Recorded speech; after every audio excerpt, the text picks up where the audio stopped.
하나님 아버지 감사합니다. 오늘도 저희들에게 귀한 만남과 또 좋은 환경 속에서 주의 말씀을 나눌 수 있는 시간을 허락하여 주셨으니 감사드립니다. 아버지 하나님, 우리들에게 주의 음성을 들려주시고 말씀 한 절 한 절이 우리의 마음과 또 생각과 삶 속에 주님의 뜻이 되어서 우리를 주장하고 우리를 이끌어가는 말씀이 되게 하옵시고, 이 세상 속에서 우리가 부득 서 있을 수 있는 믿음의 기초가 되게 하시고, 흔들리지 않고 빛을 발할 수 있는 하나님의 사람의 삶을 살 수 있는 양식이 되게 하여 주옵소서. 오늘도 부족한 종 주님의 도구 되어서 주의 진리만 전할 수 있도록 주님 함께 해주시고, 성령님 오셔서 종의 입술에 말씀 채워주시고 사용하여 주옵소서. 예수님의 이름으로 기도합니다. 아멘. 네, 요한계시록 11장 우리 11절까지 1절부터 11절까지 한번 같이 공독할까요? 또 내게 장미 같은 갈대를 주며 말하기를, 일어나서 하나님의 성전과 제단과 그 안에서 경배하는 자들을 진멸하되 성전 바깥 마당은 측량하지 말고 그냥 두라. 이것은 이방인에게 주었은즉 그들이 거룩한 성을 42달 동안 짓밟으리라. 내가 나의 두 증인에게 권세를 주리니 그들이 굵은 베옷을 입고 1260일을 예언하리라. 그들은 이 땅에 주 앞에 서 있는 두 감람나무와 두 촛대니, 만일 누구든지 그들을 해하고자 하면 그들의 입에서 불이 나와서 그들의 원수를 삼켜버릴 것이요, 누구든지 그들을 해하고자 하면 반드시 그와 같이 죽임을 당하리라.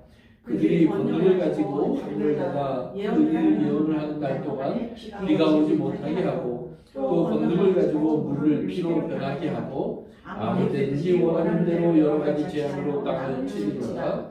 그들이 그 증언을 마칠 때에 무적행으로부터 올라오는 짐승이 그들과 더불어 전쟁을 일으켜 그들을 이기고 그들을 죽일 터인즉, 그들의 시체가 큰 성 길가에 있으리니 그 성은 영적으로 하면 소돔이라고도 하고 애굽이라고도 하니 곧 그들의 주께서 십자가에 못 박히신 곳이라. 백성들과 족속과 방언과 나라 중에서 사람들이 그 시체를 사흘 반 동안을 보며 무덤에 장사하지 못하게 하리로다. 이 두 선지자가 땅에 사는 자들을 괴롭게 함으로 땅에 사는 자들이 그들의 죽음을 즐거워하고 기뻐하여 서로 예물을 보내리라 하라. 3일 반 후에 하나님께서로부터 생기가 그들 속에 들어가매 그들이 발로 일어서니 구경하는 자들이 크게 두려워하더라. 아멘. 아멘. 네, 지난 시간에 이어서 우리 계속해서 11장을 진행합니다.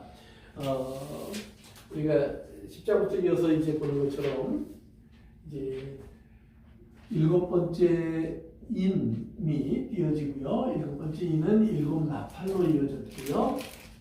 그 다음에 7 나팔의 재앙은 이제 6가지까지 진행된 다음에 이제 7번째 나팔, 7번째 나팔이 불기 직전에 6번째 나팔과 7번째 나팔 사이에 이제 일어나는 일을 저희가 지금 이제 계속해서 살펴보고 있습니다. 그런데 이제 6번째 나팔과 7번째 나팔 사이에 이제 일을 보려면 우리가 먼저 9장에서 보면 5번째와 6번째 나팔이 나오는데요. 우리가 벌써 몇 번 했으니까 찾지는 말고요. 바로 합시다.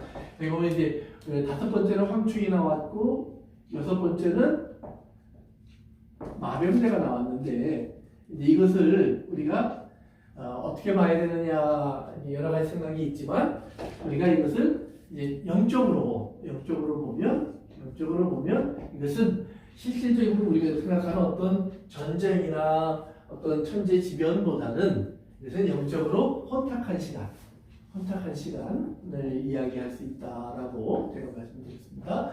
그래서 이제 그거에는 몇 가지를 이제 생각할 수 있는데, 처음에 5번째 이제 나팔이 불었을 때 하늘에 천사가 내려와서 이제 물론 별이 떨어졌다고 되어 있죠. 별이 떨어져서 그 별이 이제 무적용에서 이제 갇혀 있던 것들을 끄집어내는데요. 여기 보면 연기가 올라왔다 그랬죠. 연기가 올라와서 그다음에 세상을 어둡게 해요. 어두움. 그러니까 성경에서 어두움이라고 하는 것은 몇 가지 이제 용례가 있는데, 가장 기본적인 것은 이제 영적으로 혼돈된 상황을 말합니다. 빛이 없는 상태. 그러니까 예수님이 이 땅에 오셨을 때도 이 세상이 세상적으로 볼 때는 뭐 해도 있고 달도 있고 뭐 다 일상생활을 하고 있지만 영적으로는 하나님의 말씀이 없는, 그래서 하나님의 말씀이 없기 때문에 사람들이 바른 길을 알지 못하는, 의로운 길, 하나님의 길을 알지 못하는 그런 세상이 되었다라는 그런 이제 말씀을 하고 계시는데요. 어둠 속에서요, 예수님의 말씀이 가장 충돌되는 것이 뭐냐면 유대인의 지도자들입니다. 유대인의 지도자들. 그러니까 그 유대인의 지도자들이란 말은 뭐냐면 바리새인, 사두개인 이런 그 성경을 가장 잘 아는 사람들. 그들은 이것을 자기들의 삶을 어둠이라고 생각하지 않는 거죠. 우리는 빛이야 라고 생각하는 겁니다. 그러나 하나님은 아니야, 너희는 어둠이야. 그러면서 예수 그리스도를 알지 못하는 사람은 어둠이다 이렇게 얘기를 해요. 왜냐하면 아무리 하나님의 말씀을 많이 알아도 예수님을 알 수 없는 사람이라면 그 말씀은 의미가 없다는 말이에요. 그러니까 이 땅에 많은 사람들이 생활을 하면서 예수 안 믿는 사람들 가운데 성경을 인용하거나 사용하는 사람들이 굉장히 많죠. 그러니까 어떤 분이 그런 얘기를 하는데, 재미있는 거는 세상에서 가장 많이 팔리는 책이 성경책이에요. 그런데 가장 안 읽히는 책도 성경책이에요. 그런데 이게 이제 예수 안 믿는 사람들 세계에서만 그러냐, 예수 믿는 사람들 세계에서 그렇다. 예수 안 믿는 사람들이 그러는 건 이해가 되는데 예수 믿는 사람들이 그런다는 건 비극이라는 거죠. 그런데 어쨌든 간에 아무리 그렇게 성경을 많이 읽고 많이 퍼져 있어도 그 성경을 인용하고 사용하는 이제 많은 사람들이 있는데, 심지어는 뭐 미국의 대통령 같은 사람들은 뭐 연설할 때마다 거의 성경 한 구절 정도는 뭐 인용하는 것이 이렇게 낯선 일이 아니거든요. 그렇지만 그들이 예수님을 아느냐, 그 말을 자기들이 인용하면서 예수 그리스도 안에서 그 말을 하는지, 아니면 그냥 자기의 생각 속에서 자기의 의미나 자기가 생각하는 것을 말하기 위해서 사용하는 것인지, 이거는 하나님 말씀을 이용하는 거지 하나님의 말씀에 자기가 따라가는 것이 아니에요. 그래서 이제 그런 얘기를 하는 겁니다. 그래서 연기, 어두움을 얘기하는데요. 그래서 이제 그 황충이나 마병대가 나와서 하는 일이 뭐냐면 해하다. 해로운 일을 한다라는 말이거든요. 근데 이 해하다라는 말의 뜻이 뭐라고 그랬었죠? 한번 설명했는데 not right라는 말이에요. 맞지 않아, 합당하지 않아, 의롭지 않아. 그러니까 의롭지 않은 일을 행한다 이 말이에요. 그런 일을 자기가 그런 일을 사람들이나 누구를 해치는 일을 하는데 그 불의한 일들을 행한다 이 말이에요. 그런데도 사람들은 그것을 이제 불의한 일인지 모르고 오히려 원망을 하나님께 하고 저는 우상에게 한다. 이제 그런 이제 의미로 우리가 이제 이걸 봤는데요. 그러면 not right, 그러면 이제 반대되는 건 뭐예요? right. 합당한 일, 옳은 일을 하는 거예요. 그러니까 합당한 일, 옳은 일을 하기 위해서 이제 뭐예요? 10장에서 하나님께서 하늘에서 천사를 내려보내셨는데 천사가 내려왔는데 바다와 이제 땅을 딱 섰단 말이에요. 근데 다리가 보면은 이제 불기둥 같다 이 말이에요. 그러니까 그 뭐예요? 하나님 심판. 심판의 기본적인 뜻은 뭐예요? 이거는 separation이에요. separation. 분리예요. 옳고 그름을 분리하는 거예요. 맞고 틀리고를 나누는 거예요. 진리고 안 진리인 것을 구분하는 거예요. 그러니까 그 판사들이 재판할 때 가장 중요한 게 뭐예요? 진실이에요. 진실을 알면 쉬워요.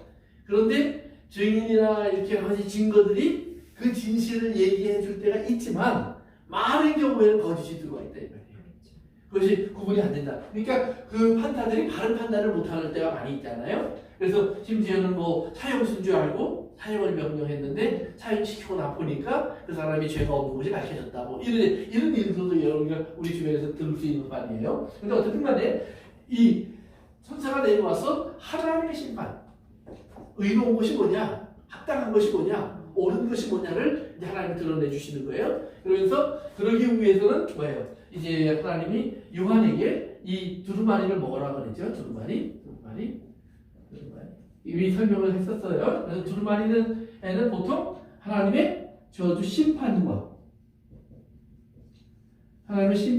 죄에 대한 이야기가 기록되어 있는 경우가 많이 있었단 말이에요. 그래서 하나님이 그걸 심판하기 위해서 그 일을 하셨다. 그러면 이제 이 심판하기 위해서 하나님이 이 일을 하시는데 하나님 그냥 이 일을 서프라이즈 하고 하는 것이 아니라 반드시 먼저 예언하라. 반드시 선포하게 하신다 이 말이에요. 하나님이 하실 일은 숨겨져 있는 일이 아니라 드러내고 하시는 일이고, 그리고 하나님은 이 모든 일이 그 일을 예언하시는 이유는, 선포하게 하시는 이유는 그 일이 일어났을 때 그 일이 하나님이 하신 일이구나, 맞다, 이렇게 되는 거예요. 그러니까 만약에 하나님께서 하나님의 말씀을 이렇게 써놓지 않고 이렇게 우리에게 주지 않았으면 우리 어떤 일이 일어났을 때 우리가 가끔 그럴 때가 있죠. 그럴 줄 알았어. 근데 미리 얘기했으면 그 말은 의미가 있는 거예요. 근데 지나간 다음에 그 얘기하는 거는 누구나 할 수 있는 얘기예요, 사실은. 그러니까 하나님께서는 항상 미리 얘기하셔요. 왜? 그 일이 일어날 것을 하나님은 이미 알고 계시고, 그리고 일어날 수밖에 없는 일인 것을 이미 정하신 일이고. 그래서 성경에 보면 하나님 정하셨다, 또 하나님이 택하셨다, 또 하나님이 주장하셨다, 하나님 만드셨다, 이런 표현들이 이제 나오거든요. 그럼 하나님 그 일을 하게 하시는 거예요. 그러니까 누구도 피할 수 없어요. 그러니까 우리가 생각하는 악한 일도 하나님이 허락하셨을 뿐 아니라 그것은 악이 그런 일을 하도록 이미 정해져 있는 일이에요. 그러니까 악한 자는, 예를 들면 예수님이 이제 사단에 대해 설명을 하게 되네요. 그는 처음부터 살인한 자요, 거짓말하는 자다. 그러니까 사단은 거짓과 살인으로 정해져 있어요. 그러니까 사단이 활동할 수 있도록 허락된 시간이라면 거기는 거짓과 살인이 일어날 수밖에 없어요. 그러나 또 하나는 동시에 예수 그리스도 통해서 우리를 구원하시기로 작정하셨어요. 그럼 예수 그리스도 안에는 뭐예요? 의로움과 온전한 일들이, 합당한 일들이, 생명의 일들이 그 안에 들어가 있게 돼 있어요. 예수님 안에는 뭐예요? 자비와 긍휼과 은총이 반드시 채워져 있게 되어 있어요. 그래서 그 모든 것들이 하나님 이제 예언할 수 있는 하나님. 그러니까 이것은 아무도 못해요. 오직 하나님만 할 수 있어요.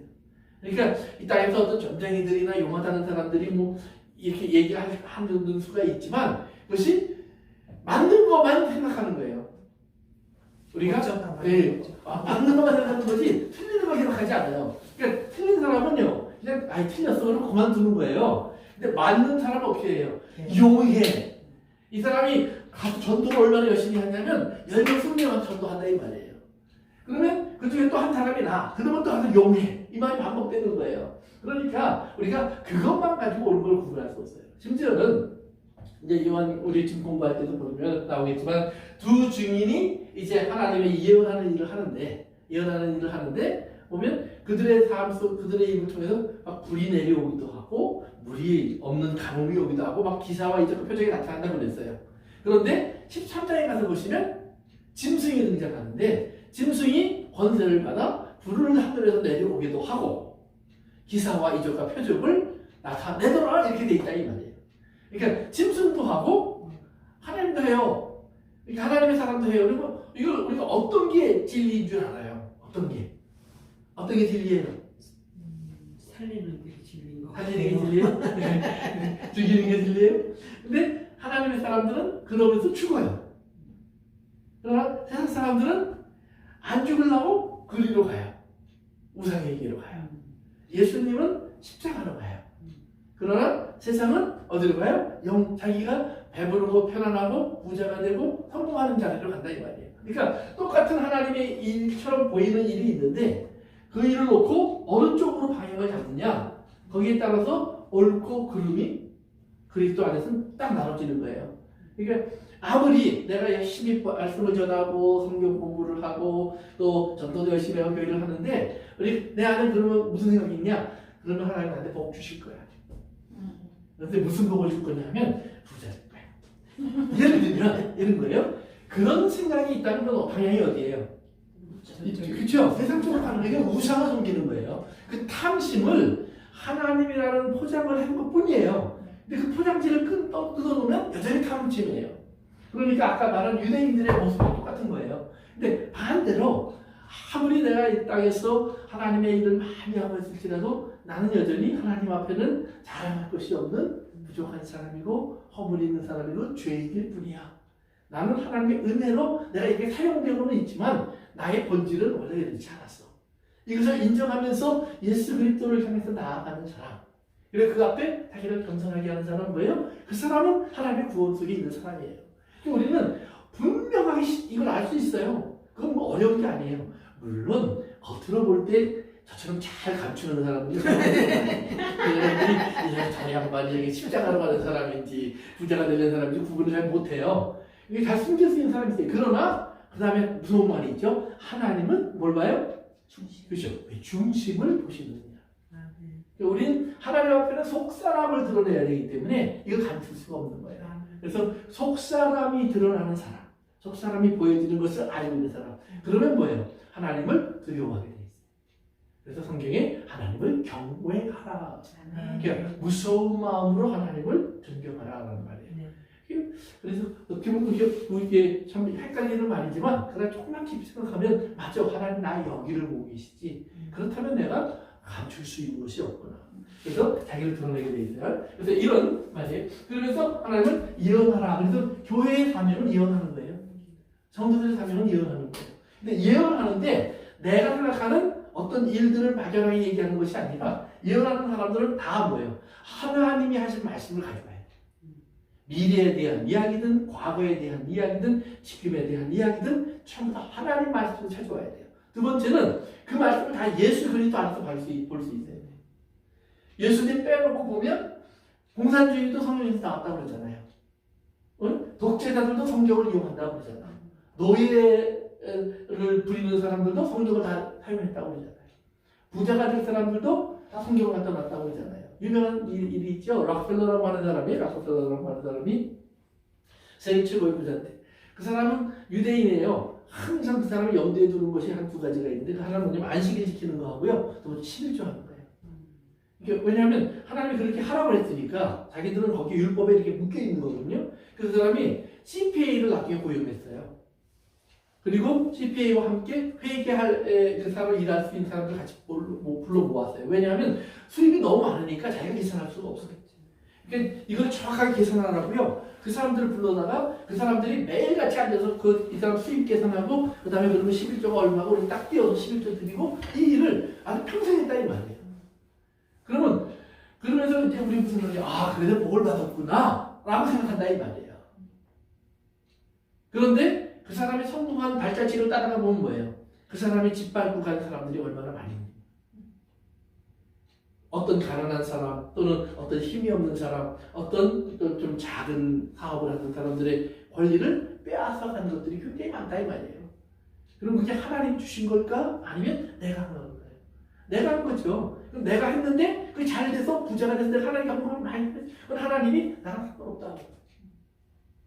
그래서 이제 성경 오늘 보면 그래서 하나님이 이제 이 말씀 전하면서 11장으로 가서 제일 처음에 하시는 것이 뭐냐면 11장으로 가서 하시는 것이 뭐냐면 그래서 지난 시간에 공부한 대로 찬양하라. 제대로 재라 이 말이에요. 제대로 재라. 그래서 우리 한 군데 찾아봅시다. 에스겔서 8장으로 가서 보시면은요. 이제 3절에 가서 보세요. 1절, 2절 제가 읽습니다. 찾으세요. 에스겔서 8장입니다. 에스겔서, 다니엘서 다음에 에스겔서 나옵니다. 여섯째 해, 여섯째 달 초다새에 나는 집에 앉았고 유다의 장로들은 내 앞에 앉아 있는데 주 여호와의 권능이 거기에서 내게 내리기로. 이 말은 뭐냐면 이제 에스겔과 많은 사람들이 이미 포로로 잡혀갔어요. 예루살렘에서. 그래서 포로 생활하는 거예요. 포로 생활하는데 에스겔은 이제 제사장의 집안 사람이라고 우리가 일반적으로 해석을 해요. 그러면 그 에스겔을 중심으로 포로 생활하는 유대인들의 지도자들이 모여 있는 거예요. 그래서 그것이 어떤 공적인 예배를 위해서 모였는지, 아니면 말씀을 나누기 위해서 모였는지, 어떤 의논을 위해서 모였는지 간에 어쨌든 모여 있는 거예요. 그런데 하나님의 성령이 임하셨어요. 여호와의 권능이 거기에 임재했어요. 그러니까 마치 그 안디옥 교회가 같이 모여서 기도하는데 하나님의 성령이 임해서 바울과 바나바를 따로 세워라 그랬던 것처럼 하나님께서 이렇게 임재하셔서 말씀하신다는 말이에요. 근데 자기 눈앞에 어떤 형상이 보여요. 근데 어떤 형상이 보냐면 2절을 보니까 내가 보니 불같은 형상이 있더라. 그 허리 아래의 모양은 불 같고 허리 위에는 광채가 나서 단쇠 같은데 그래요. 그러니까 마치 그 요한계시록 우리 10장에서 하나님의 천사가 내려왔는데 불 기둥 같은 그 다리를 가지고 땅과 바다를 밟고 선 것처럼 그런 하나님의 불 기둥 같은 모습을 한 천사가 내려와서 딱 눈앞에 서 있다는 말이에요.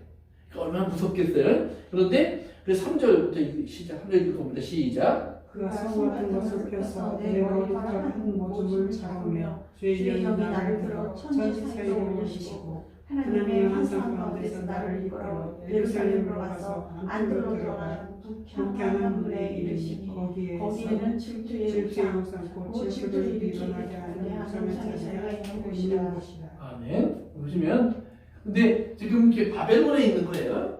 그런데 하나님의 권능이 임해서 그 천사가 보이더니 갑자기 자기를 데리고 어디로 가세요? 예루살렘으로 갔어요.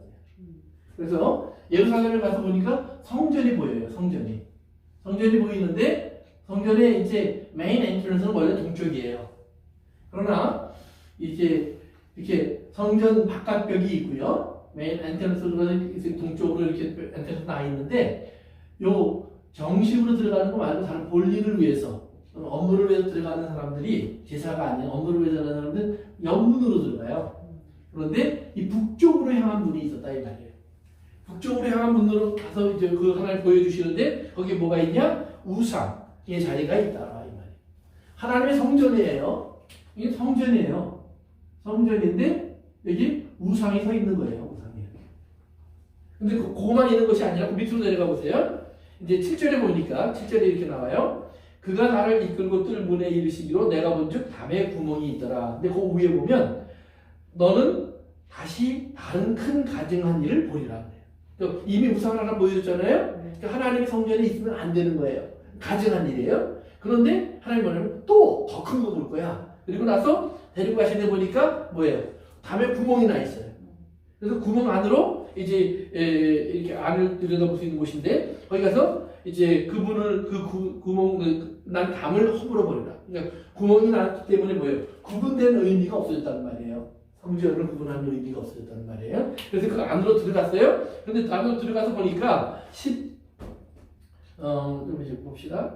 10절이요. 같이 읽어봅시다. 시작. 내가 들어가 보니 가장 곤충과 가장 짐승과 이스라엘 족속의 모든 우상을 그 사방 벽에 그렸고. 아멘. 그래요? 그러니까 이 안에 들어가 보니까 그래서 이거 허물고 이제 성전이라고 구분했다고 그러는데 허물고 들어가 봐. 그래서 들어가서 보더니 벽에다가 벽화를 그려놨는데 온갖 우상의 그림들을 다 그려놨다.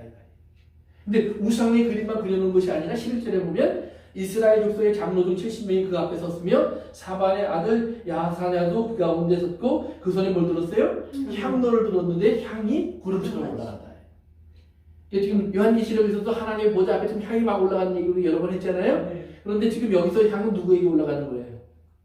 이건 하나님께 올라갈까요? 아니면 우상에게 섬기는 거겠죠? 그렇죠? 우상에게 섬기는 거겠죠? 그 다음에 13절에 가서 읽어보세요. 또 내게 있는데 너는 다시 그들이 해가는 바 다른 큰 가증한 일을 보리라 그래요. 그러면서 14절에 보니까 그가 또 나를 데리고 여호와의 전으로 들어가는 북문에 이르시기로 보니 거기에 여인들이 앉아 누구를 위해서요? 담무스를 위하여 애곡하더라. 담무스라는 거는요. 이렇게 생각하시면 돼요. 제가 생각하니까 여신이에요. 여신인데 여신의 손에 아기가 이렇게 앉아 있어요. 그래서 마치 젖을 물리려고 하는 것처럼 이제 그렇게 아이를 안고 있는 거예요. 근데 이제 많은 사람들이 이 모습을 성경에 성단에 가면요 마리아의 모습이 있어요. 마리아의 모습이 있는데 마리아의 모습이 항상 아기 예수를 품에 안고 있어요. 이렇게.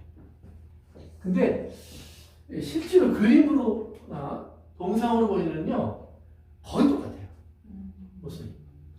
그렇기 때문에 이 모습을 그대로 가져온 것이 아닐까라는 생각을 해요. 왜?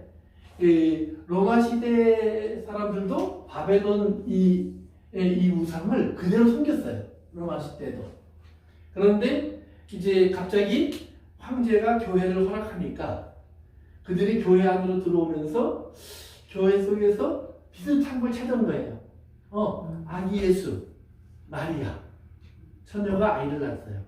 그러면 이 담무스가 그러면 어떤 의미가 있냐면은 요게 담무스예요. 요 아이의 이름이요. 어떤 의미냐면은 이 엄마가 원래는 신하고 결혼을 했어요. 자기도 신이에요. 여신과 남신이 결혼을 해서 이제 세상을 지배하던 신이에요. 그런데 남편 신이 죽어요. 그러니까 이 엄마가 남편 신이 죽어서 태양이 됐다라고 얘기를 해요. 그리고 저가 밤에 내게 와서 다시 생명을 환원시켰다. 자기의 죽음을. 그래서 나에게 아이를 선물로 줬다. 그래서 죽은 남편이 다시 환원해서 회생해서 다시 살아난 아이가 요 담무스야. 그러니까 이 아이는 뭐예요? 마치 신과 같은 아이야. 신자야. 하나님의 아들이야. 신의 아들이야. 그러면서 나는 신의 엄마야. 그래갖고 성부, 성자, 성령 대신에 엄마. 그래서 삼위일체 얘기를 해요. 삼위신의 얘기. 근데 이 바벨론 신의 이야기가 이집트에 가도 그대로 있어요. 신의 이름만 바뀌어요. 이것이 로마나 그리스로 와도 그대로 있어요. 신의 이름만 바뀌어요. 그러면 로마 시대 로마 이 담무스가 누구냐? 제우스예요. 제우스가 자기 엄마가 그 제우스의 아버지 신과의 결혼을 통해서 제우스를 낳고, 그리고 제우스가 커서 아버지를 죽이고 자기가 아버지의 자리에 올라가요. 이제 그러면서 이제 신의 왕이 되죠. 그러니까 이런 식의 개념이에요. 그러니까 담무스를 그렸다는 말은 이런 구상을 갖단 말이에요. 그러면 이 담무스를 섬기는 신 방법의 특징이 뭐냐? 매년 봄이 되면 이 담무스가 다시 태어난 것처럼 새싹이 올라오잖아요. 새싹이 올라오는 축제 기간이 있어요. 그럼 새싹이 올라오기 위해서는 뭐냐? 밤에 신랑이 나를 찾으러 와야 돼요. 그러니까 성적인 쾌락, 이런 향락이 벌어져요. 그래서 이 신전에 가면 항상 뭐냐면 그 신전에서 일하는 여자들이 굉장히 많아요. 막 작게는 뭐 몇 명이지만 큰데 막 수천 명도 있단 말이에요. 그런 곳에서 함께 제사지러 온 사람들이 물란하게 성적인 행동을 해요. 왜? 그것이 우리 이제 봄이 오는 축제의 시작이니까. 그래야 비도 내리고 땅에서 새로운 싹이 올라와서 되니까. 그러다가 이제는 여름이 되면은 이제 막 뜨겁고 굉장히 힘들단 말이에요. 그래서 여름이 오면 가뭄 기간이 와요. 그러면 그건 뭐냐? 다시 이 아들이 죽는 시간이 오는 거예요. 그러면 이때는 애국해요. 언제 다시 봄이 올고. 그래서 다시 봄이 오면 축제하고 여름이 오면 애국하고. 그런데 이것을 지금 뭐예요? 어디서 하고 있어요? 예루살렘 성전에서 여자들이 하고 있다. 그러면 예루살렘 성전에서 여자들이 하고 있다는 말 속에는 무슨 개념이 들어가 있냐면 성전에 있는 여자들이 되어버렸다 이 말이에요. 그러면 뭐예요? 하나님 앞에서 정결한 이스라엘의 모습이 우상을 섬기는 음란한 이런 성전 안에 있는 향기들과 같은 사람들로 다 변해버렸단 말이에요, 여자들이. 그러니까 이런 의미를 보여주는 거예요. 그래서 담무스를 위해서 애곡했다 그래요. 근데 또 밑으로 내려가 보세요. 한 군데만 더 봅시다. 15절에 보니까 또 가증한 일을 보리라 그랬어요. 그리고는 16절에 보면 현관과 제단 사이에, 제단 사이라는 말은 뭐냐면 이 하나님의 제단이 여기 있단 말이에요. 그 제단 바로 입구에서 지금 25명의 뭐예요? 사람들이 여호와의 성전을 등지고, 하나님의 성전은 이 동쪽에서 이쪽으로 들어가야 돼요. 서쪽으로 들어가요. 그래서 지성소는 서쪽에 있어요. 그러니까 이 지성소는 뭐예요? 여기는 세상의 빛이 비춰지는 곳이 아니에요. 오직 하나님이 스스로 빛이 되시는 곳이에요. 여기는 해가 필요 없는 곳이에요. 또 달이나 별도 상관이 없는 곳이에요. 여기는 하나님이 빛이 되는 곳이에요. 그런데 이스라엘은 뭐예요? 여기서 턴어라운드 해서 동쪽을 보고, 동쪽을 봤다는 말은 뭐예요? 태양을 바라봤다. 태양을 바라보고 숨기는 거예요. 그런데 거기 보면 재밌는 표현이 하나 있죠? 이 17절 같이 읽어보세요. 시작. 또 내게 이르시되 인자야 내가 보았느냐 유다족 속이 여기서 행하는 일을 적었다 하였느냐. 그들이 그 땅을 콩콩으로 채우고 또 다시 내 노염을 붙이며 심지어 나뭇가지를 그 코에 붙였느니라. 그러니까 나뭇가지 코에 붙였단 말이 뭐냐면 태양신을 섬기는 방법 중에 하나가 나뭇가지를 이렇게 대는 거예요. 그래서 이러면서 이제 그 절을 하고 표현하는 방법이에요. 그러니까 이제 그런 것을 했다 이 말이에요. 그러니까 어디서? 그러니까 하나님이 지금 에스겔에게 이걸 보여주는 거예요. 그리고 에스겔서 40장에 가면 하나님이 새로운 성전을 짓게 해요. 새로운 성전이 이런 모양이 될 거예요. 그래서 성전을 측량하게 해요. 에스겔서 40까지 가서 보시면 한번 가서 볼까요? 이제 이렇게 하나님이 시작하신 그 에스겔이라는 얘기가 그러니까 왜 옛 성전 원래 성전이 무너져야 하는지를 알려 주시고요. 하나님께서 에스겔서 40장 보세요. 40장 2절 제가 읽을게요. 하나님이 이 삶 중에 나를 데리고 이스라엘 땅에 이르러 나를 높은 산 위에 내려놓으시는데 거기에서 나무로 향하여 성읍 형상 같은 것이 있더라. 3절 시작. 나를 데리시고 거기에 이르시니 모양이 용같이 빛난 상 하나 손에 삼줄과 청량한 장대를 가지고 문에 서 있더니 아멘. 그렇게 보세요. 저는 3줄과 그러니까 측량할 때 쓰는 줄이에요. 우리 요즘도 보면 다림줄 같은 거 있죠. 이렇게 똑바로 이렇게 추직이 맞는지 또 저기서 이렇게 직선이 맞는지 이렇게 통 튀기는 뭐 줄 이런 것들도 있고요. 그런 이제 그런 줄이라고 생각하시면 돼요. 그다음에 두 번째는 측량하는 장대. 지난번 설명했죠. 장대의 길이가 한 10피트 정도 되나, 3m 정도 된다고 그랬죠. 갈대로 만든 거예요. 이제 그걸 나에게 주면서 하나님이 이제 이거 다 측량해라 그랬단 말이에요. 그런데 실제로 있는 걸 측량하는 거예요, 없는 걸 측량하는 거예요. 없는 거예요. 없지만 환상 속에 보이는 거예요. 그래서 그걸 측량하기 시작해요. 그래서 이제 그걸 이렇게 만들어요. 그러니까 성경에 보면 하나님이 측량한다는 말을 하나님 크게 두 군데에서 쓰는데요. 하나는 뭐냐면 파괴할 때 가서 측량하라 그래요. 여러분 파괴하는데도요? 네, 왜 측량하냐? 왜 그들이 무너져야 하는지를 알게 하는 거예요. 합당하지 않은 모습이 뭔가. 아까 이제 우리 읽은 것처럼 가증하다 그런 말을 반복했죠. 거기서 보시면 어두움, 가증하다, 비방하다, 그 다음에 하나님 앞에 합당하지 않은 것. 그러면서 그들이 섬기는 우상을 섬기는 모습이 구체적으로 나왔단 말이에요. 그래서 파괴할 때 측량하게 하세요.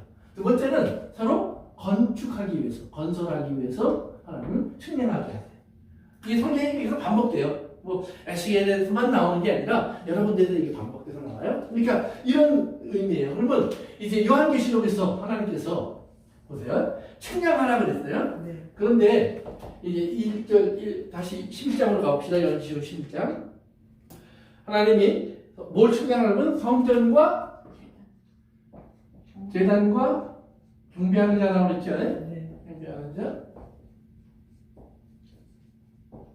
자요. 그 다음에 그 다음 절 보세요. 2절 시작. 성전 각각 마당을 측량하지 말고 그냥 하라. 이것은 이방인에게 주었은즉 그들이 거룩한 성을 42달 동안 짓밟으리라. 아멘. 그래요. 원래 성전의 모습을 보면 반드시 외벽이 있어요. 이렇게 성전을 둘러싸는 벽이 하나 있어요. 그리고 안에 성소가 있어요. 그런데 여기서 말하는 성전은 성소라는 의미라고 했어요. 그리고 하나님은 이 벽을 없애라. 상관없어요. 요거만 가지고 있으면 돼. 왜? 여기에 지금 하나님의 보좌가 있어요. 이게 땅에 있는 성소에는 이제 지성소라고 해서 이렇게 해서 여기 법궤가 있었는데 이 법궤는 이제 없는 거고 요한계시록에서 나오는 이 하나님의 지성소에는 우리 한번 가서 찾아봅시다. 요한계시록 1장 밑으로 내려가 보세요. 11장 밑으로 19절. 11장 19절이요. 같이 읽어볼까요? 시작. 이에 하늘에 있는 하나님의 성전이 열리니 성전 안에 하나님의 언약궤가 보이며 또 번개와 음성들과 우레와 지진과 큰 우박이 있더라. 그래요. 이제 이 당시에 이미 이스라엘 땅에는 이제 법궤나 언약궤 같은 건 없어요. 왜냐하면 바벨론에서 다 가져간 다음에 어디 있는지 몰라요. 그것이 다 파괴돼서 녹아서 뭐 이것이 주물이 됐는지 아니면 이스라엘 전설에 나오는 것처럼 실제로 이 사람들이 감춰놨는지 그러나 그건 의미가 없다 이 말이에요. 지금 하늘나라에 뭐가 있어요? 언약궤가 있어요. 그러면 땅에 있는 하늘로 푸르륵 올라갔을까요? 아니요. 원래 하늘나라에 있는 언약궤는 그런 언약궤예요. 네. 그런데 하나님이 땅에 성전을 지으면서 하늘나라의 모형으로 짓게 했죠. 그렇죠. 그래서 그 모형으로 형상화한 것이 우리 이스라엘 사람들이 여기다 놔뒀던 그 언약궤예요. 그러니까 그런데 이제는 뭐예요? 신약에 가서는 이거 필요 없어요. 왜? 진짜가 왔으니까. 진짜. 그래서 진짜는 하나님 나라에 있는 언약이에요. 근데 하나님 나라에 그 언약궤가 있는데 그 언약이 우리에게 오셔서 그 언약을 도장을 딱 사인을 했어요. 이렇게 딱 사인한 게 누구냐? 이것이 예수 그리스도께서 십자가에 못 박히기 전에 우리 성찬식 할 때 그 얘기를 하죠. 이 피는 새 언약을 위해서 주는 바 나의 피니라 그런다 이 말이에요. 그러니까 피로 사인하는 거예요. 피로. 그래서 예수님이 피로 사인한 새 언약이 있다 이 말이에요. 그러니까 이 새 언약궤가 있는 이곳에 있는 이 언약이 여기에서 지금 피로 서명이 돼서 우리와 하나님 사이에 서명을 마친 거예요. 그러니까 여러분들이 성찬식에서 이거 잔을 마신다는 말은 뭐예요? 나도 사인합니다 이 말이에요. 저도 사인했습니다. 하나님. 그러니까 이제 이 언약은 예수님과 나 사이의 언약은 영원합니다. 이건 아무도 끊어줄 수 없습니다. 죽음도 우리를 나눌 수가 없습니다. 이제 결혼의 언약은 죽음은 끝이에요. 그러나 예수님과의 언약은 죽음도 나눌 수 없는 언약이 되는 거예요. 영원한 언약이. 그래서 이런 하나님의 언약서로 이제 우리 준 거란 말이에요. 그러니까 하나님께서 여기서 말씀하신 게 뭐냐면 진짜로 요것만 있으면 된다는 거예요. 요것이 중요하다 이 말이에요. 그리고 앞으로 하나님의 사람들은 뭐예요? 다 여기에 들어온다는 말이죠. 여기에. 이방인이라고 바깥에 와 있고 여자라고 여기까지 들어오고 이런 거 아니다 이 말이에요. 제사장이라고 또 일반인이라고 여기까지 들어가고 제사장이라고 여기까지 들어오고 대제사장이라고 여기 들어가고 이게 아니라 이제는 우리 모두가 예수 그리스도와 하나가 되어서 하나님이 원하시는 온전한 사람을 만들게 돼 있다 이 말이에요. 그래서 그 온전한 사람들이 되어서 이제는 뭐예요? 하나님께 예배하는 거예요. 그렇기 때문에 여러분 요한계시록을 여러분이 보시면서 보시면요, 인, 나팔, 대접으로 가면서 우리가 이제 재앙을 보잖아요. 재앙이 더 인텐시파이 된단 말이에요. 강력해진다는 말이에요. 그런데 요 사이에 나오는 이야기들 중에는 뭐가 나오냐면 항상 하나님을 찬송하는 소리가 들려요. 찬송 또는 찬양. 하나님을 찬양하는 소리가 들리거든요. 그런데 처음의 찬송에는 하늘나라에 이제 예를 들면 4장과 5장에서 보시면 하늘나라에서 보여지는 찬송과 예배가 있어요. 이 땅은 지금 의미가 별로 없어요. 이 예배와는. 그러다가 이제 인이 떨어지면서 7장에 가서 보면 찬송 소리가 예수님의 구원을 찬양하는 찬송 소리가 들려요. 그러다가 오늘 이제 11장 우리가 읽지는 좀 한번 봅시다. 11장 14절부터 이렇게 보시면은요, 둘째 화가 지나가고 셋째 화가 기른다. 그러면서 일곱째 천사가 나팔을 불어요. 그러니까 하늘에서 큰 소리가 나서 예수님이 영원한 이제 왕이 되셨다. 그렇게 얘기를 해요. 그러면서 거기 보면 이렇게 나와요. 세상 나라가 우리 주와 그의 그리스도의 나라가 되어 그가 세도록 왕노를 하시리로다 그러죠. 그리고 밑으로 내려오세요. 17장으로 가세요. 시작. 17절. 이르되 감사하오나니 옛적에도 계셨고 지금도 계신 주 하나님 곧 전능하시니여 친히 큰 권능을 잡으시고 왕노를 하시도다. 그래요. 이제 세상 나라가 그리스도의 나라가 되었습니다라고 선포하고 그 다음에 17절에 보니까 옛적에도 계셨고 지금도 계신 주 하나님 곧 전능하시니여 친히 큰 권능을 잡으시고 왕노를 하시도다. 그래서 예수님이 왕이시라는 사실을 선포해요. 그런데 재밌는 게 이 17절에 보시면 옛적에도 계셨고 지금도 계신 주 하나님. 근데 뭐가 빠졌어요? 그렇죠. 나중 1장으로 한번 가보세요. 1장. 요한계시록 11장. 요한계시록 1장. 가보세요. 1장. 처음이요 나중이요.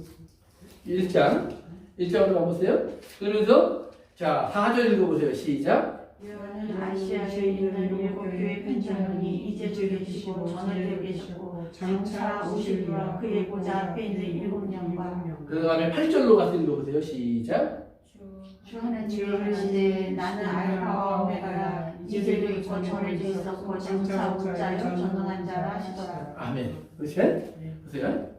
예수님을 얘기할 때 과거, 현재, 미래 얘기했어요. 그런데 오늘 똑같고 우리가 읽은 데는 뭐가 없어요. 과거 전에도 옛적에도 계셨고 지금도 계신데 뭐가 없어요. 미래가 없어요. 그러면 예수님 미래를 포기했을까요? 그 말은 뭘까요? 미래가 이미 왔다는 말이죠. 미래가 여기 와 있어요. 그러니까 앞으로 미래는 없는 거예요. 장차가 필요 없는 거예요. 장차가 이미 지금이 되어버렸다는 말이에요. 그래서 요한계시록 1장 19절로 가보세요. 1장 19절 한번 읽어볼까요? 시작. 그러므로 내가 본 것과 지금 있는 이와 장차 될 일을 기록하라. 아멘. 그렇죠? 그러니까 지금 이제 우리가 얘기하는 일은 뭐예요? 장차 될 일을 얘기하고 있는 거예요. 지금 요한이 보고 있는 것은 지금 있는 일에서 이제 뭐예요? 장차 될 일이 지금으로 온 것을 보고 있다 이 말이에요. 그러니까 이제는 뭐 거기에는 옛적에도 계셨고 지금도 계시고 장차 오실 이가 필요 없죠. 이미 오셨다 이 말이에요. 그래서 다시 그 생각을 가지고 다시 11장으로 가보세요. 11장. 요한계시록 11장. 다시 가보세요. 15절을 다시 한번 읽어보세요. 시작. 일곱째 천사가 나팔을 불매 하늘에 큰 음성들이 나서 이르되 세상 나라가 우리 주와 그의 그리스도의 나라가 되어 그가 세세토록 왕노를 타시리로다 하니. 아멘. 세상 나라가 뭐가 됐어요? 그리스도 주의 나라가 되어서 그 말이에요. 이미 되었다 이 말이에요. 퍼펙트. 완성됐다라는 말이에요. 그리고 그 다음에 이렇게 17절에 가서 이제 보시면 그래서 감사하옵나니 옛적에 계셨고 지금도 계신 주 하나님 전능하신 이여 친히 큰 권능을 잡고 그 다음 뭐예요? 왕노릇을 영원히 하시는 거다. 그러니까 지금 우리가 읽고 있는 이 11장에 나오는 사건을 중심으로부터는 뭐예요? 이미 예수님의 임재가 완성됐다는 개념 속에서 우리가 하나님은 지금 요한에게 이 세상을 보여주고 있다는 말이에요. 그러니까 찬양이 완전히 바뀌어지죠. 찬양의 차원이 달라지는 거예요. 그러니까 이건 앞으로를 바라보면서 찬양하는 거라면 이건 뭐예요? 앞으로의 일까지 완성된 것을 보면서 찬양이 시작된다 이 말이에요. 그러니까 마지막 7번째 인이 내려오는 것은요. 대접사지는 15장으로 가보세요. 이제 이게 15장으로 이어지는 건데요. 또 하늘을 보니까 크고 이상한 다른 이적을 보매 7 천사가 7 재앙을 가졌으니 곧 마지막 재앙이라 하나님의 진노가 이것으로 마치리로다. 그러면서 2절에 보면 내가 또 보니 불이 섞인 유리바다 같은 것이 있고 짐승과 그의 우상과 그의 이름의 수를 이겨 벗어난 자들이 유리 바닷가에 서서 하나님의 검은 돌을 가지고 그래요. 검은 돌을 가졌다는 말은 뭐예요? 찬양한다는 얘기죠. 그러면 보세요. 출애굽기 할 때 이스라엘 백성들이 출애굽기에서 애굽에서 벗어나서 어디를 지났죠? 홍해 바다를 건너서 와서 보니까 저쪽에 뭐예요? 애굽 군대들이 따라오다가 다 수장돼서 죽었어요. 그러니까 이스라엘 사람들이 뭘 하죠? 그렇죠. 하나님을 찬양하면서 축제한다 이 말이에요. 어떻게 보면 참 잔인한 거예요. 그렇죠.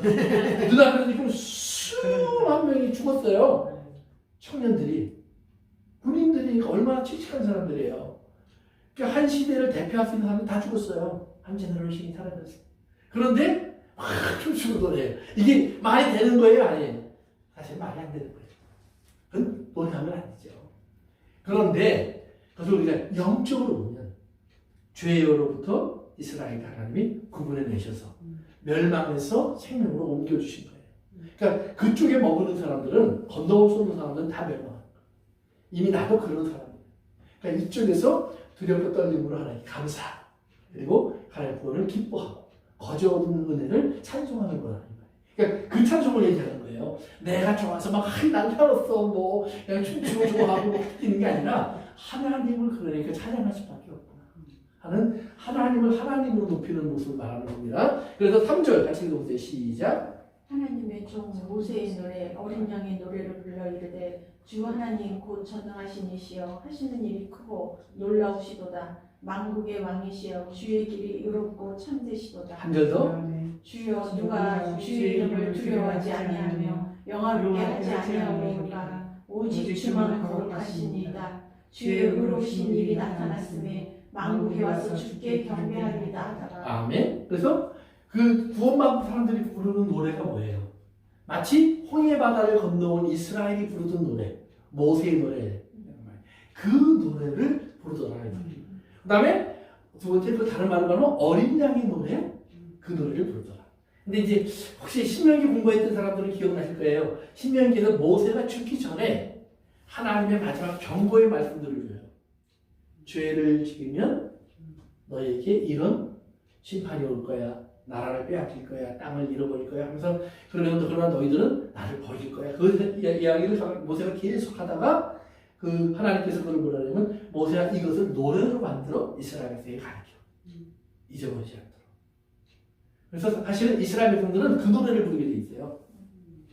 그래서 우리는 하나님을 버릴 거야. 하나님은 우리에게 진노하실 거야. 우리는 이 땅을 빼앗길 거야. 이 노래를 하나님께서는 끊임없이 반복하게 해요. 그러나 하나님이 돌아오게 할 거야.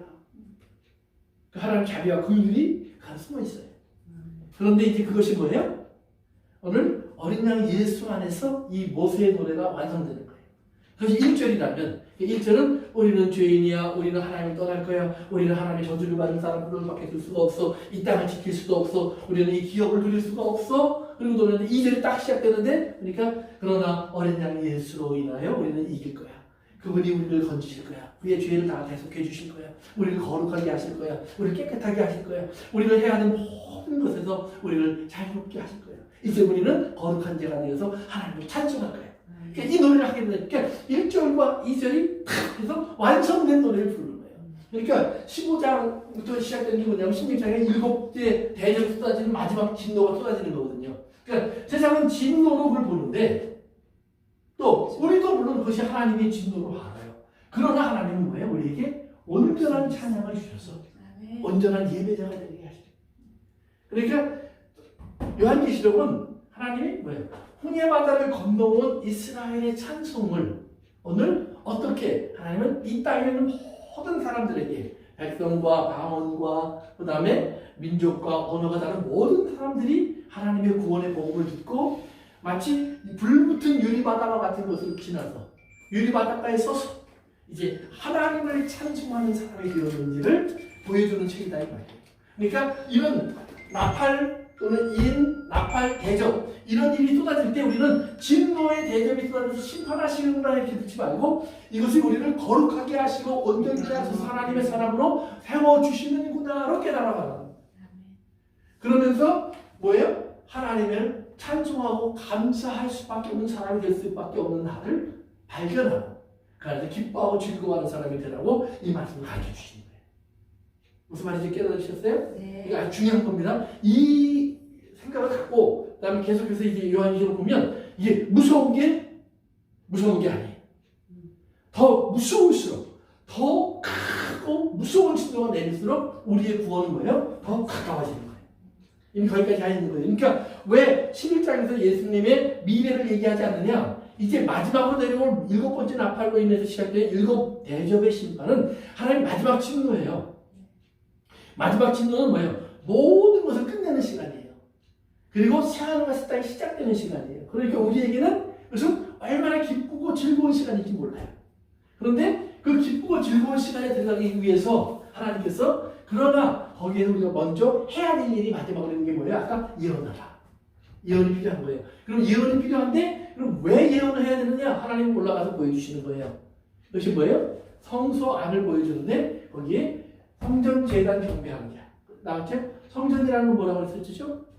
우리가 예수 믿는 사람들이 하나 되면, 연합되면, 결합되면 그것이 성전이에요. 그리스도 예수 안에서. 그 다음에 제단은 뭐였어요? 항상 기도의 향기가 차 있었어요. 아까 말한 우상을 섬기는 그런 제단 아니고, 그러니까 우상을 섬기는 그런 제단의 기도가 교회 안에 꽉 차면 뭐라고 그럴까요? 하나님이 진노하시겠죠. 허물기 위해서 그건 충량해라. 그것밖에 안 되는 거예요.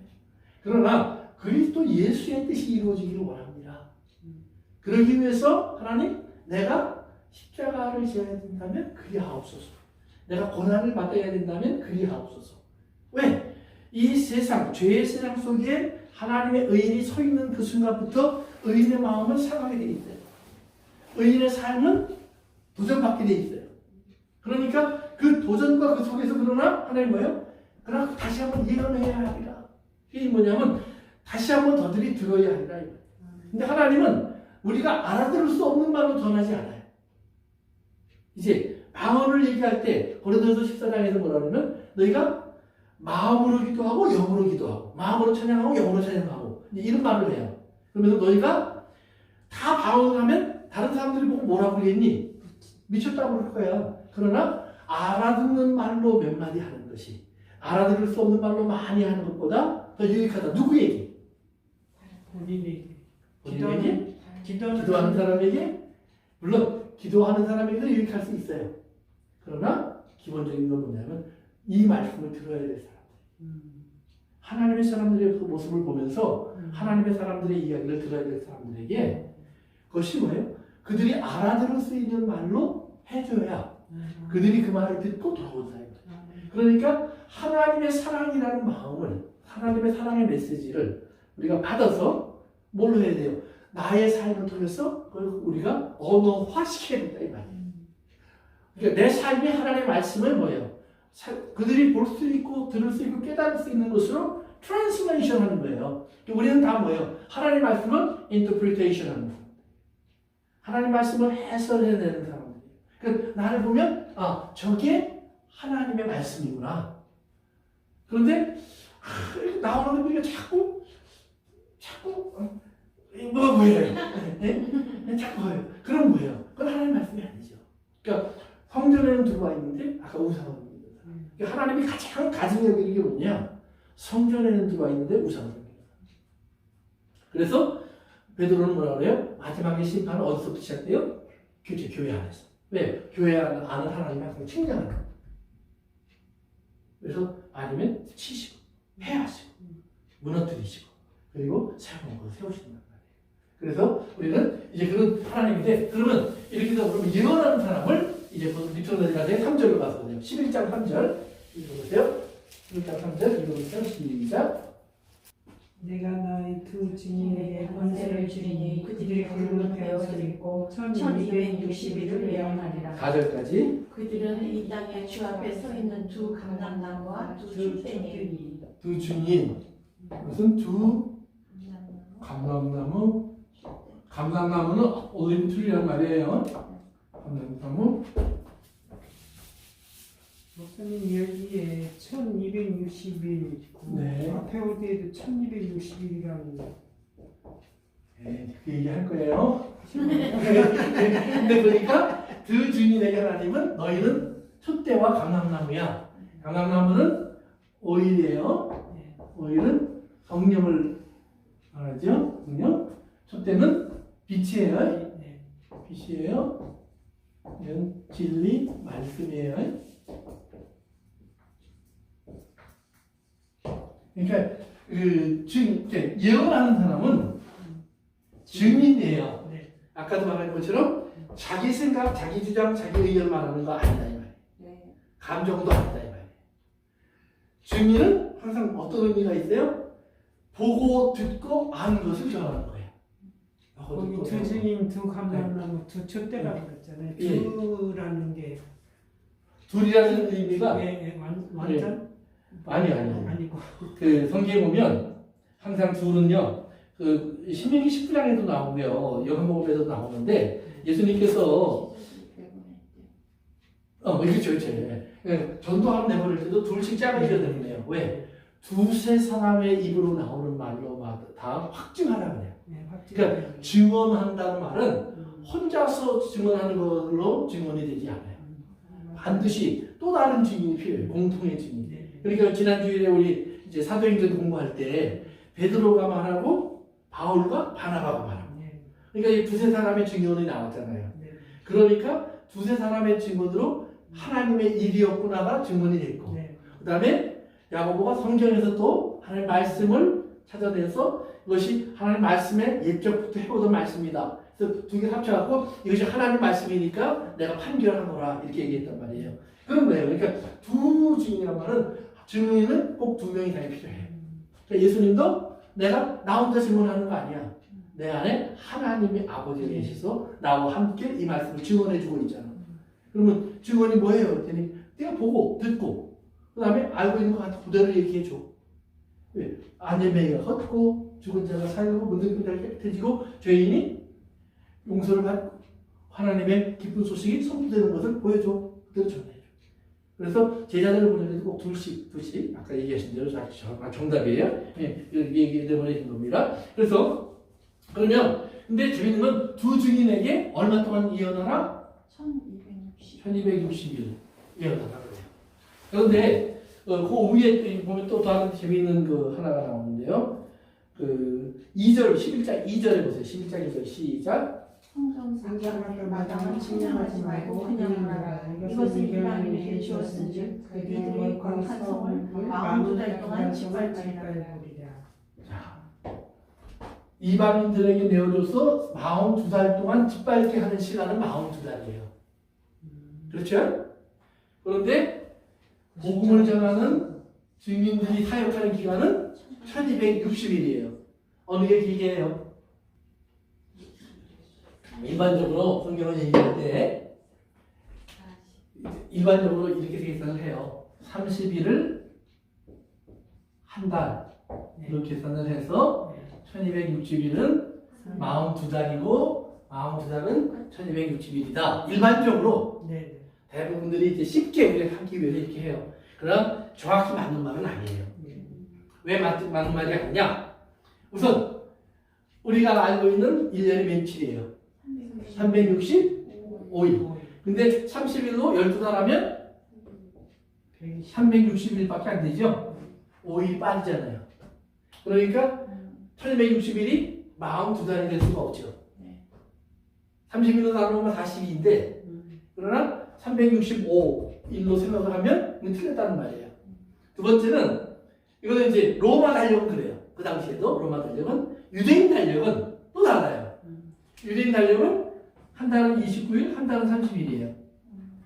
그래서 1년이 354일 정도가 돼요. 전후가 있어요. 그래서 20년 동안 윤달이 7번이 들어와요. 유대인 달력은. 그러니까 유대인 달력으로 따지면 1260일은 이거는 뭐예요? 42살보다 훨씬 넘어요. 5달 정도 돼요. 근데 그 그러니까 숫자의 의미가 뭐가 이거를 우리가 그냥 크게 봐서 이제 그 다음에 다니엘서에 가서 보시면 7장, 다니엘서 7장에 가서 보시면요. 지나가서 읽어보세요. 요한계시록 공부할 도움이 많이 됩니다. 다니엘서 7장. 그러면 한때, 두때, 그 다음에 반때 이렇게 나와요. 그럼 1, 2 더하면 뭐가 되죠? 3. 그 다음에 반, half. 여기 때를 연으로 바꾸면 3년 반. 이렇게 해서 연결시키기도 해요. 그런데 그럼 한때, 두때, 반때가 안 나오는 성경에 요한계시록에도 나와요. 한번 봅시다. 요한계시록 12장 14절. 요한계시록 12장 14절. 바로 다음 장에 읽어보세요. 시작. 주날을 받아 강야 자기 곳으로 날아가 거기서 그 뱀의 낯을 피하여 한때와 두때와 반때를 양육받으매. 그거 생각하시고요. 위로 올라가서 6절 읽어보세요. 12장 6절. 그 여자가 강야로 도망하매 거기서 1260일 동안 그를 양육하기 위하여 하나님께서 예비하신 곳이 있더라. 그러면 12장에서 보면 1260일은 한때, 두때, 반때라는 얘기는 되죠. 그러니까 요거 두 개는 통해요. 우리가 해석할 그대로 할 수 있어요. 그런데 42, 요거 42달 정도면 1260일이나 요거랑 똑같은 거라고 볼 수 있느냐? 일반적으로는 그렇게 생각을 해요. 그러니까 이걸 너무 이렇게 유대인 달력이냐 또는 로마 달력이냐 이렇게 따지지 말고 그냥 이렇게 그대로 이해하시면 돼요. 그대로 이걸 특별한 의미를 두지 마세요. 대신 하나님의 성도와 관련된 일, 피난을 간다든지 사역을 한다든지 하나님 보호해 주신다든지 양육해 주신다든지 할 때 1260일 이렇게 써요. 그런데 사단, 짐승이 활동하는 시간. 그래서 이제 뒤에 가서 보시면은요. 13장 5절 한번 가서 보세요. 13장 5절. 요한계시록 13장 5절. 한번 읽어볼까요? 시작. 짐승이 가장 크고 신성 모독을 말하는 이를 받고 또 42달 동안 일할 권세를 받으리라. 그러니까 짐승은 42달 동안 일을 해요. 근데 이방인들이 42달 동안 짓밟아요. 그러니까 42는 짐승과 하나님을 대적하는 이방인들의 숫자예요. 그렇죠? 그러면 보세요. 그냥 일, 달, 이거 때, 얘 다 빼요. 빼고 그냥 보면 1260 하면 길어야 짧아요. 길어요. 그러니까 하나님이 성도들에게는 뭐예요? 하나님의 은혜를 길게 주신다. 크게 주신다. 이렇게 생각해 보시고 42 그러면 이건 숫자가 작잖아요. 그러니까 사탄은 아무리 날뛰어도 금방 끝나. 왜? 왜냐? 1261마운드를 한 대, 두 대, 반대를 따지면 3.5예요. 그렇죠? 3.5는 완전한 숫자 7의 뭐예요? 절반이에요. 7 나누기 2예요. 절반이에요. 그 말은 뭐냐면 이건 완전하지 않은 날이에요. 얼마 안 가면 끝난 날이에요. 예수님께서 마태복음 24장에서 보시면 환난의 시간을 한 내가 감해 주리라고 그러죠. 줄여줄 거야. 그러니까 오래 가진 않을 거야. 짧을 거야. 물론 해석하는 사람 중에 이제 이런 말도 있어요. 하나님의 사람과 관련된 말에는 day, 일, day 라는 말이 들어가 있고, 여기 사탄과 관련되는 데는 month, month라는 말에는 우리는 월 그러죠? 이건 달이라는 말이에요. moon. day, sun이라는 말이에요. 즉 하나님의 사람들은 낮에 있고 사단은 밤에 있고, 하나님의 사람들은 빛 속에 있고 사단은 어둠 속에 있고, 예, 이런 의미로도 해석을 해요. 그러니까 어떤 의미로 해석을 하느냐, 가장 중요한 건 원리예요. 하나의 원칙이에요. 어떤 원칙으로 보시면 되냐면 증인으로서 사역할 기간이 있다. 그 사역의 결과로 11장 11절로 가보세요. 이제 우리가 안 읽고 넘어가는 부분인데요. 요한계시록 11장 11절 또 한 번 똑같은 숫자가 나옵니다. 시작. 3일 반 후에 하나님께로부터 생기가 그들 속에 들어가매 그들이 발로 일어서니 구경하는 자들이 크게 두려워하더라. 하늘로부터 큰 음성이 있어 이리로 올라감을 듣고 그들이 듣고 구름을 타고 하늘로 올라가니 그들의 원수들도 구경하더라. 아멘. 거기까지 좀 봅시다. 보세요. 두 증인이 사역을 하다가 죽어요. 이제 죽이는 건 이제 짐승인데요. 조금 이따 돌아갑니다. 짐승이 와서 죽이는데, 죽었는데 장례식도 못 치르고 길바닥에 던져져서 3일 반 동안 시체가 널브러져 있어요. 그런데 3일 반이 지났는데 부활해요. 그리고 하늘로 올라가요. 3일 반, 한때, 두때, 반때요. 무슨 말인지 아시겠어요? 그 때를 연으로 하면 3년 반이 되지만 이것은 1로 바꿔놓으면 3일 반이에요. 그러니까 때라는 단어는 그냥 카이로스라는 말이에요. 기억나세요? 제가 카이로스와 크로노스에 대해서 그 설명한 적이 숫자대로 그 여기에 나와 있는 그 기간 동안에 그 일이 일어난다 그런 의미는 아니죠. 그러니까 보세요. 그래서 카이로스와 크로노스가 있다고 그랬어요. 크로노스라는 것은 어떤 듀레이션이에요. 일반적으로. 근데 카이로스는 어떤 시즌이에요. 이러한 일이 일어나는 때, 정해진 시간이에요. 그러니까 봄, 그건 카이로스예요. 봄이 3월부터 6월까지 90일 동안 계속됩니다. 이거는 크로노스예요. 90일 동안 진행되는 매일매일의 시간은 크로노스예요. 그러니까 이것을 우리가 하나님께서 성도들의 고난과 어려운 시간을 3년 반으로 짧은 숫자를 갖고만 얘기해요. 고통의 시간, 죽음의 시간, 고통의 시간, 그러나 사역의 시간, 하나님이 양육하시는 시간, 그것은 긴 시간으로 얘기해요. 이게 우리가 그 훈련 공부할 때 출애굽기 공부하면서 이제 모세가 산에서 내려와서 이스라엘 사람들이 우상을 섬기는 걸 보고 이제 막 그 하나님의 진노를 이제 표출해주고 이제 정리한 다음에 하나님께 올라가서 하나님 용서해 주십시오 그랬을 때 하나님이 모세에게 주신 말씀이 있었죠. 내 이름이 뭔지 내가 다시 가르쳐 줄게. 그래서 하나님의 이름을 가르쳐 줘요. 그래서 하나님의 이름이 뭐예요? 자비와 긍휼과 은혜와 은총이 진실하신 하나님. 그 다음에 죄는 자손 3, 4대까지 내가 그 생각이 나요.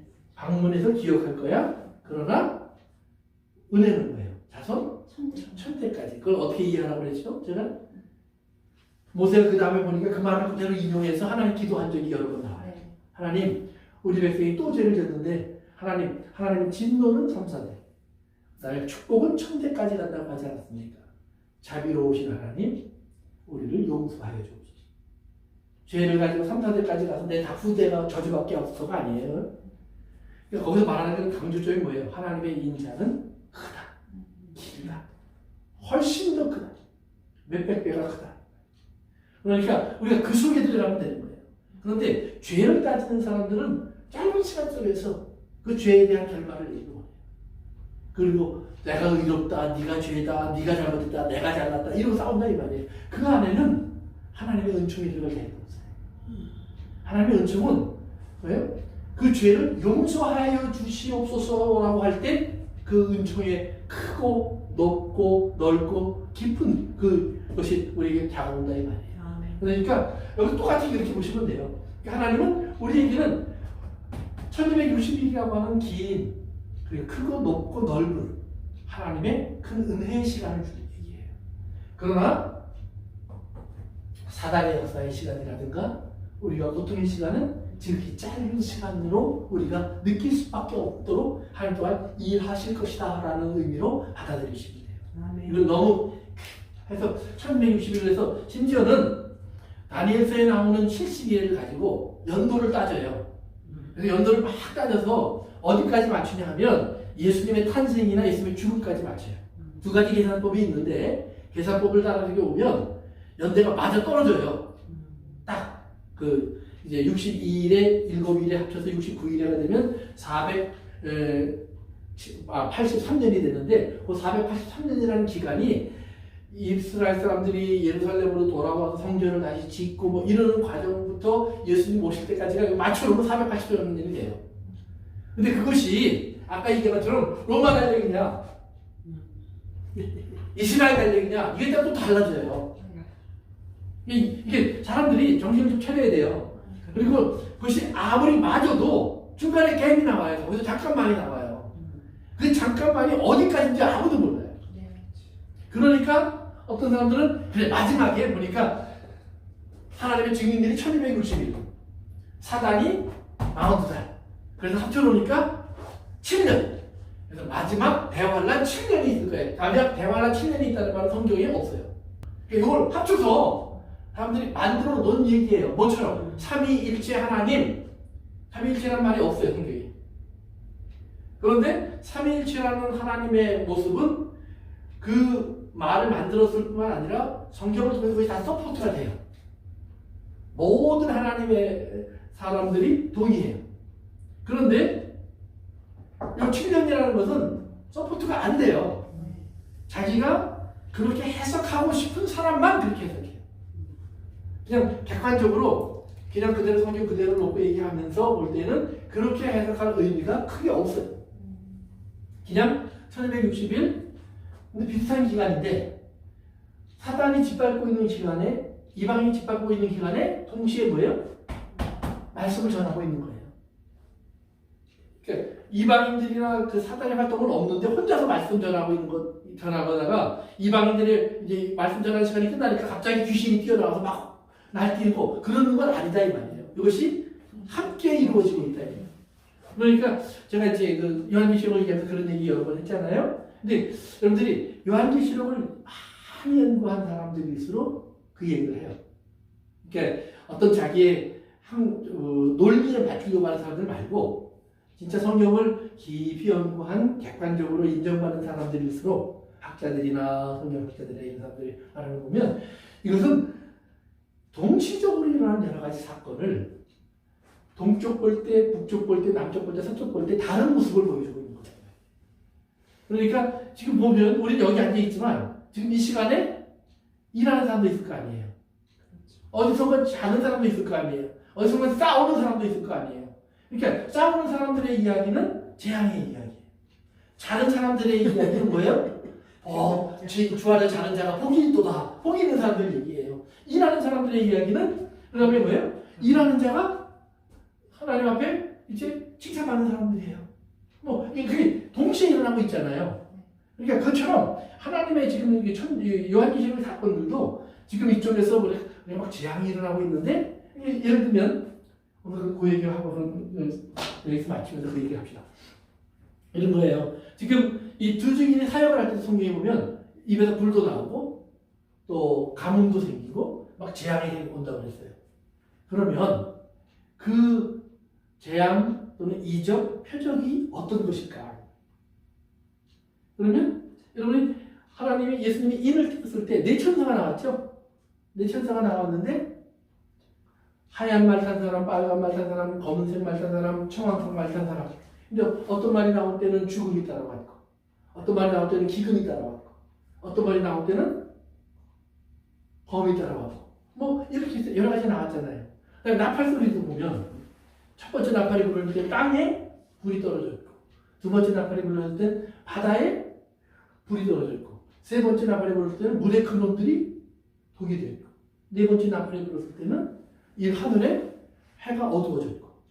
그러면 이 두 증인이 하나님의 말씀을 증언할 때 때로는 불이 떨어지고, 때로는 물이 맑아지고, 때로는 다른 이적의 표적이 나타났다면 그 네 가지 이적이 나타났다는 네 나팔 소리, 네 가지 말들이 튀어나온 인이 띄워졌던 이야기, 그 이야기들의 사건 속에 있는 일들이 이들의 증언과 함께 일어나고 있다 이 말이에요. 이해되세요? 네. 안 되세요? 네. 이거 보세요. 지금 내가 복음을 전하고 있는데 이제 한번 읽어볼까요? 우리 11장으로 돌아가 보세요. 11장 5절에 보시면 누구든지 그들을 해하고자 하면 그들의 입에서 불이 나와서 그들의 원수를 삼켜버릴 것이요 누구든지 그들을 해하고자 하면 반드시 그와 같이 죽임을 당하리라. 그들이 권능을 가지고 하늘을 닫아 그 예언하는 날 동안에 비가 오지 못하게 하고 또 권능을 가지고 물을 피로 변하게 하고 아무 때든지 원하는 여러 가지 재앙으로 땅을 치리로다. 아멘. 그러니까 그런 일들이 뭐랑 똑같으냐 하면 앞에 나왔던 네 나팔 소리와 함께 퍼졌던 그런 재앙들이 이 속에 포함되어 있다는 말이에요. 그러니까 하나님께서는 그냥 재앙 따로 내리고 지금 증인 따로 세우고 이가 아니라 증언하면서 그 재앙들이 떨어지는데 하나님께서 어떤 것을 표적으로 주신다 이 말이에요. 그 증언들이 이들이 말할 때 예를 들면 엘리야 기도하니까 하늘에 문이 닫혀서 비가 오지 않았고 엘리야가 또 한 번 기도하니까 다시 하나님이 비를 내려주시면서 엘리야를 통해서 하나님이 비를 주실 겁니다 라는 말을 하게 한다 이 말이에요. 그러니까 그 표정을 보고 사람들이 뭐라는 거예요. 아, 하나님이 사랑이시고 이스라엘 하나님이 진짜 하나님이시구나 이걸 알게 하시는 거예요. 그러니까 그것을 표적이라고 그래요. 그러니까 엘리야를 통해 하나님이 그 말을 한 것은 이 말이에요. 이게 똑같은 거예요. 지금 두 증인이 선포하는 말 속에는 단순하게 예수 믿고 판단하세요 이 소리가 있는 것이 아니라 지금은 이런 때입니다. 절망의 시간입니다. 재앙의 시간입니다. 그래서 14장에 보면 천사가 날아가면서 복음을 전하는데 큰 화를 얘기해요. 예수 믿고 천국 가세요. 생명 얻으세요. 회개하고 구원받으세요. 이 소리가 들려지는 것이 아니라 큰 재앙들이 일어날 일들을 얘기해요. 복음인데. 그런데 그 복음을 전한 다음에 보면 낫을 들고 곡식을 거두더라. 이렇게 나온다. 그 말은 뭐냐면 이런 말을 하나님이 지금 선지자를 통해서 선포하게 하면서 이 땅에 큰 재앙들이 일어날 때 그 재앙들을 너희들은 하나님의 표적으로 보라 이 말이에요. 이 말이 진짜야. 그래서 경고를 보고 깨닫고 듣고 돌아오는 사람은 복이 있는 거예요. 그런데 재미있는 거는 짐승이 옆에서 흉내를 내. 비슷하게. 그래서 짐승이 말하니까 또 불이 떨어지네요. 기적, 이적, 표적이 나타나네요. 죽으려고 그러다 막 살아나네요. 이러니까 사람들이 헷갈려서 왔다 갔다 하는데 짐승이 뭐라고 하냐면 나한테 와서 도장 맞으면 니들 사업도 할 수 있어. 돈도 벌 수 있어. 이렇게 바벨론에 와서 같이 먹고 마시고 즐길 수 있어. 이거는 통행금지도 없어. 뭐 그냥 너는 즐거울 수 있어. 이렇게 막 풀어주는 거예요. 근데 하나님 쪽으로 이렇게 와서 이렇게 보니까 그러면 너희들은 그러나 이것이 다 일어나는 것 같지만 그럼 너희 고난을 받을 거야. 어려움을 겪을 거야. 힘든 시간이 될 거야. 너희를 저들이 죽이기도 할 거야. 괴롭힐 거야. 그리고 칼로 너희 목을 칠 거야. 뭐 이런 얘기들이 있다 이 말이에요. 그럼 보니까 죽었네. 짐승이 짓밟고 있네요. 그러면 사람들은 어디로 가요? 이쪽으로 간다 이 말이에요. 짐승 쪽으로. 그러니까 그 얘기를 하는 거예요. 그러니까 그러면 짐승 쪽으로 가는 게 뭐냐? 그것이 다섯 번째 나팔과 여섯 번째 나팔에 황충과 마병대가 일어났을 때 그들의 입에서 뭐가 나왔어요? 불이 나왔고 꼬리에서 독이 나왔고 그리고 여러 가지 능력들이 나왔단 말이에요. 그러니까 그걸 보면 사람들은 그것이 자기들을 해칠 지옥의 심판을 상징적으로 보여주시는 것인데 그러나 황충들이나 마병대의 이야기에 귀가 팔려서 그들은 미혹돼서 그 말을 진리로 알고 따라한다 이 말이에요. 그러니까 나중에 아마겟돈 전쟁 얘기할 때도 보면 세계의 더러운 영이 튀어나와요. 세계의 더러운 영. 그래서 용의 입에서, 짐승의 입에서, 거짓 선지자의 입에서. 그러니까 거짓 선지자의 입에서 나오는 그런 더러운 영들은 뭐예요? 속살거리는 거죠. 그래갖고 그러면 내가 칼 들고 가면 되는구나, 창 들고 가면 되는구나. 그리고 몰려온다고 그랬어요. 성경에 보면 그들이 몰려오는데 왜? 하나님의 성 쪽으로 가보니까 먹을 게 있는 것 같아요. 지금 세상은 막 이런 재앙들이라고 막 힘든데 거기 가면 빵이 있을 것 같아요. 그러니까 그걸 얻자고 몰려온다 이 말이에요. 그런데 하나님이 마지막에 하나님의 말씀을 지시셔서 심판하시는 얘기가 나와요. 그러니까 어쨌든 간에 제가 이 말씀 드린 게 뭐냐면 여러분 요한계시록 볼 때 이것을 좀 더 이렇게 위에서 이렇게 내려다보면서 보시면 이렇게 보시면 지금 황충 따로 일어나고 마병도 따로 일어나고 아마겟돈 전쟁 따로 일어나고 곡과 마곡의 전쟁도 따로 일어나고 뭐 이렇게 보지 말고 그 다음에 또 두 증인이 막 사역하다가 또 증인이 죽고 나니까 그 다음에 나팔 소리 들리고 나니까 또 재앙이 막 내려오고 그런데 또 보니까 바벨론 성이 있고 거기에 또 하나님의 사람들이 들어가서 고통을 받고 있고 뭐 이렇게 보지 말자 이 말이에요.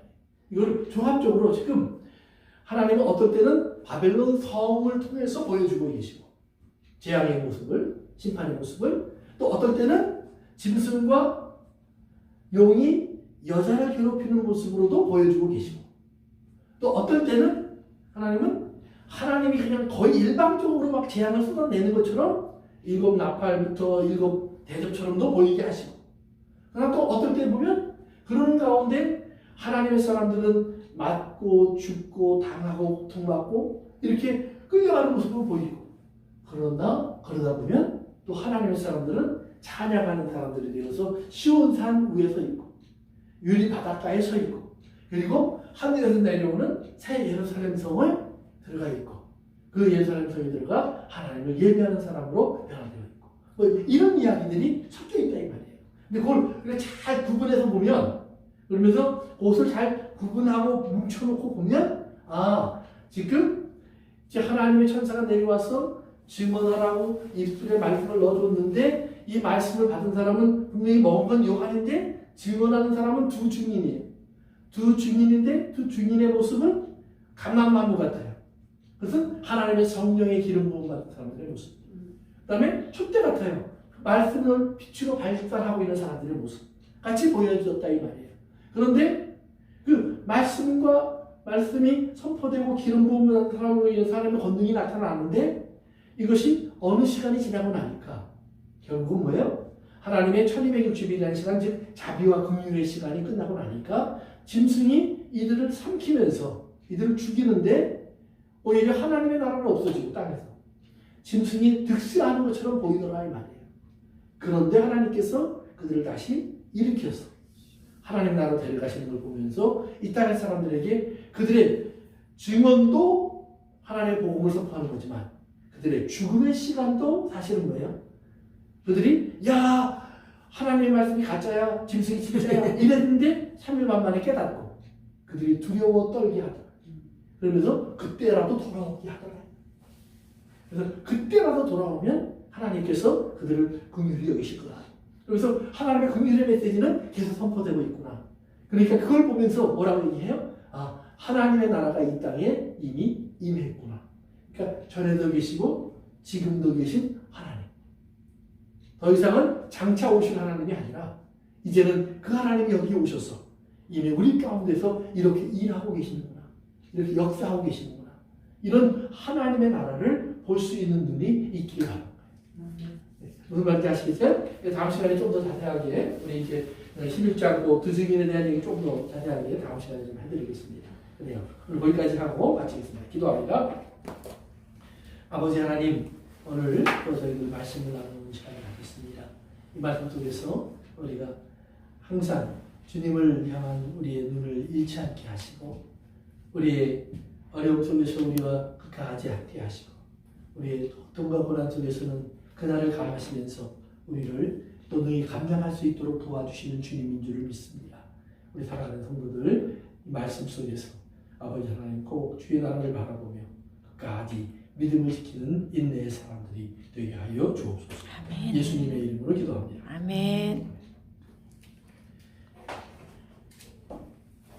다시 한번